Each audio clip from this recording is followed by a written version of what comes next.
Hello! In this video we're going to be taking a look at all the specialist classes in Breach, looking at some of the abilities, kind of letting you compare between them, and hopefully helping you decide which one you might want to play.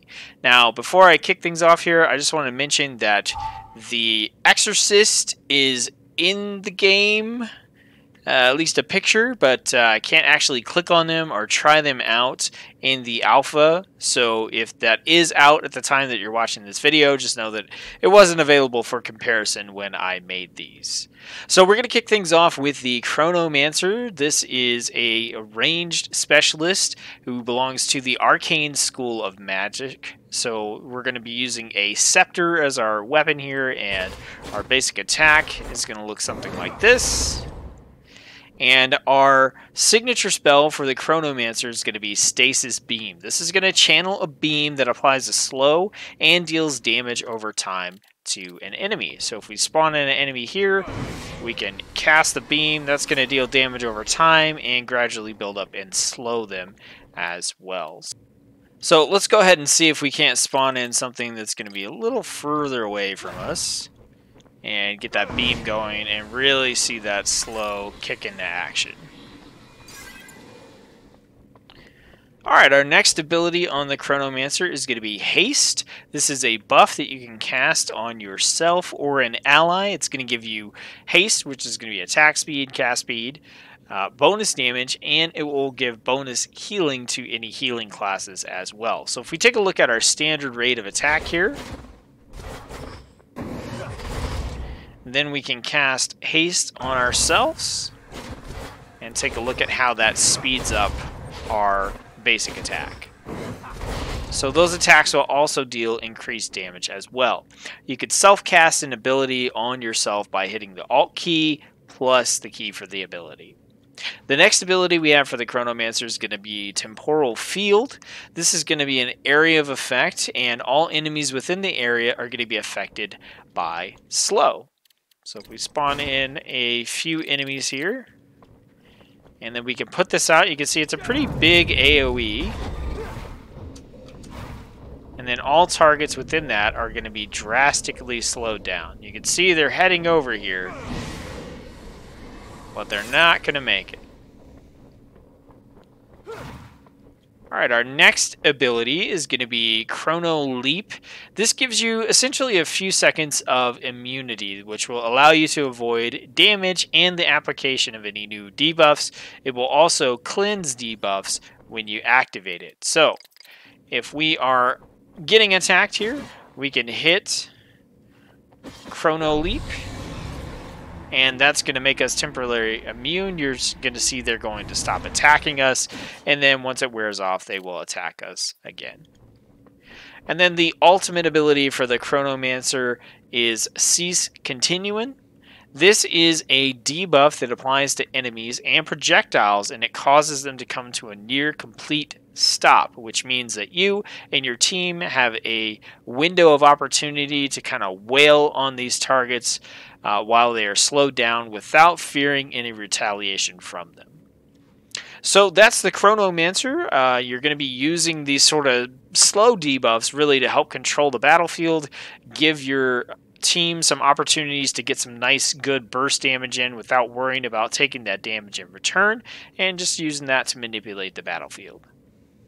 The next specialist class we have is the Necromancer. This is a melee specialist, and they belong to the Dark School of Magic, so they're going to be using a scythe as their weapon, and this is what the basic attack progression is going to look like. The signature spell for the Necromancer is going to be Frenzied Shambler. This is going to summon a Shambler that explodes and deals damage. Now, the Necromancer is sort of a pet class. They're going to be raising different types of zombies in order to help them fight on the field, but this one in particular just shows up and then explodes.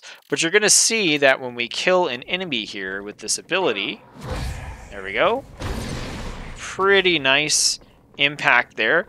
That's going to spawn a Shambler for us. So this is not the Frenzied Shambler that explodes, it's just a passive pet Shambler that we have. So if we go ahead and summon in a couple more enemies here, you'll see our Shambler is going to go and attack them. We can use our Frenzied Shambler again, That's going to cause them to explode and give us more shamblers as well. And we're going to need those for our next ability on the 1 key, Command Minion. So this is going to command your minions to attack a specific enemy. And the passive ability is that enemies you defeat are turned into an undead shambler minion.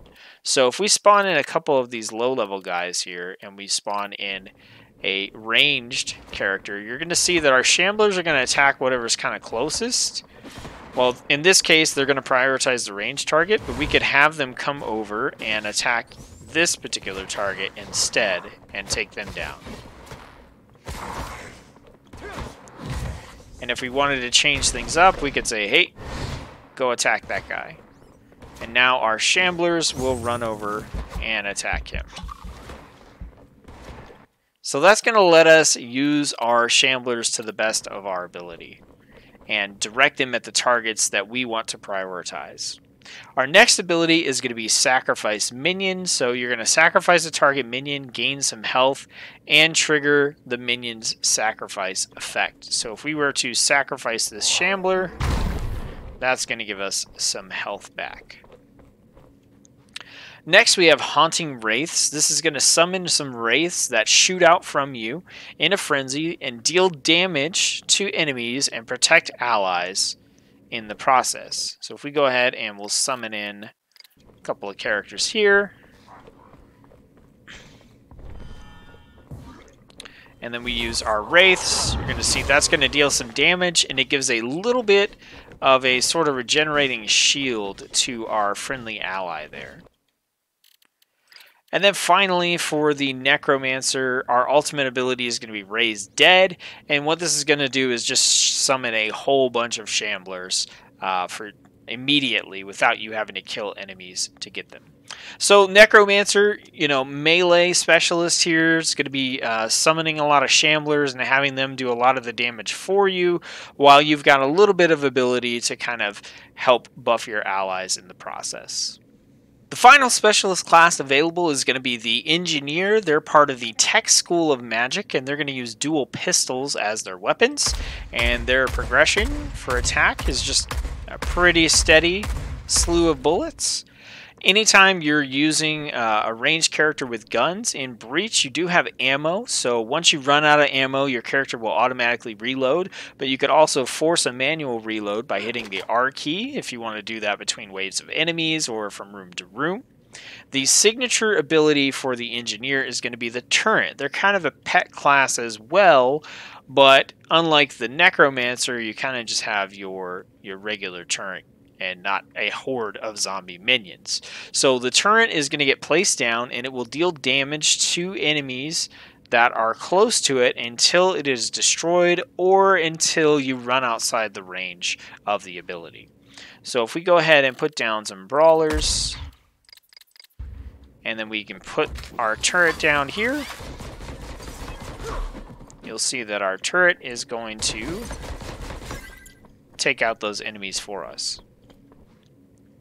Our next ability is going to be Confusion Gas Grenade.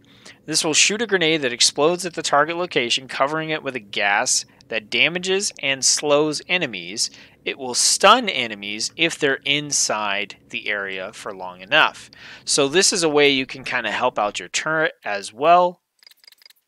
So if enemies are coming in to attack your turret, you could throw down the grenade and slow them on the way to the turret. Or if they stay in the area long enough trying to attack the turret, then they will get stunned.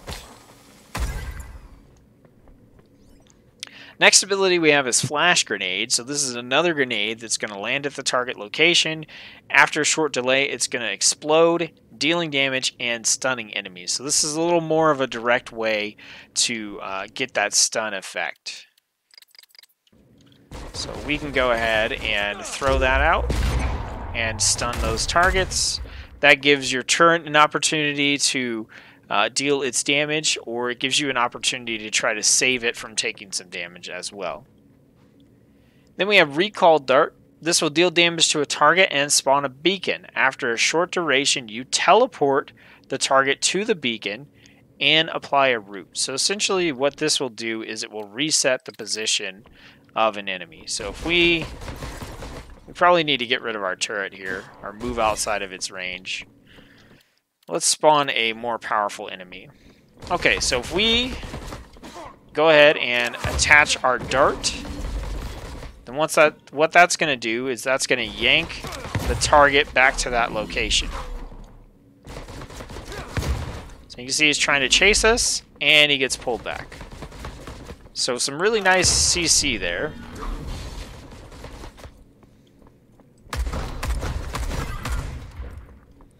And then the ultimate ability for the engineer is going to be Kinetic Absorption Field. So this is going to deploy a field that charges up by absorbing damage and damage inside the field. So you drop this, in a big area where people are having a big brawl.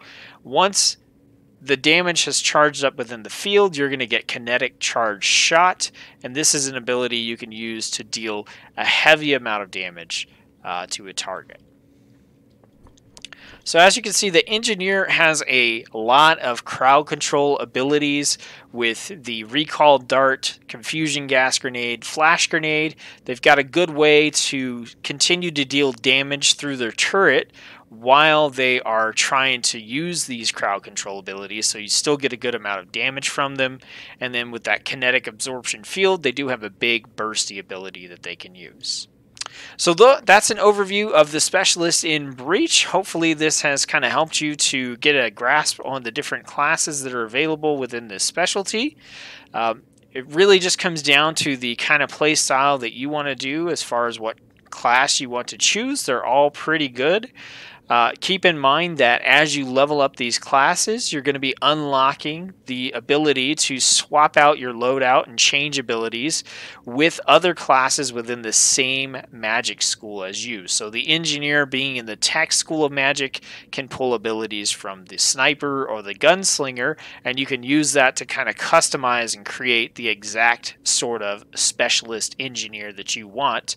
And you could do that for all these different classes. So take a look at the way they play, but also keep in mind that you will have access to some of those other abilities. If maybe one ability doesn't look super appealing to you, you can swap that out with something else from a different class in the same school.